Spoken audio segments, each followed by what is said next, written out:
Selon la Banque mondiale, 86% des Sud-Africains ont accès à l'électricité, soit un des taux les plus élevés en Afrique subsaharienne.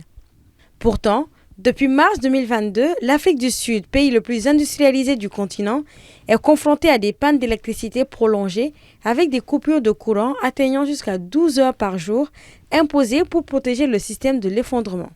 Eskom, l'entreprise publique qui fournit 95% de la production d'électricité du pays, traverse une grave crise expliquée, selon des experts, par le vieillissement des équipements des centrales thermiques au charbon, ainsi que de la corruption généralisée qui ravage la compagnie. Il a été recensé en 2022 dans le pays 205 jours de coupure continue. Face à la crise et au mécontentement populaire, le chef de l'État sud-africain Cyril Ramaphosa a déclenché en février 2023 l'état de catastrophe nationale et nommé un ministre pour gérer la situation. 2 mois plus tard, après avoir fait le constat d'une amélioration, l'état de catastrophe a été levé, mais des problèmes persistent.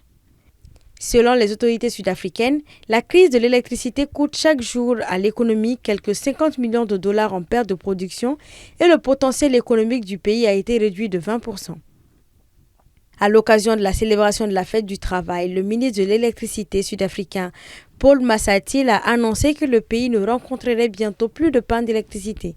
Selon le ministre, l'entreprise publique Eskom a réalisé un facteur de disponibilité énergétique de 65,5%, ce qui voudrait dire que le pays a dépassé ce que le ministre a appelé les pics de panne.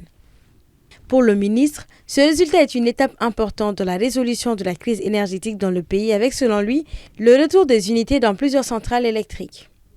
Cette annonce intervient 28 jours avant le début des élections générales sud-africaines de 2024, prévues le 29 mai, afin d'élire les membres de l'Assemblée nationale d'Afrique du Sud, ainsi que ceux des assemblées provinciales des 9 provinces du pays. À l'instar de l'Afrique du Sud, le Mali fait face à une crise énergétique depuis l'année dernière avec des coupures d'électricité de 8 à 18 heures par jour en fonction des localités. La société EDMSA a annoncé ne pas être en mesure de répondre à la forte demande en électricité du pays.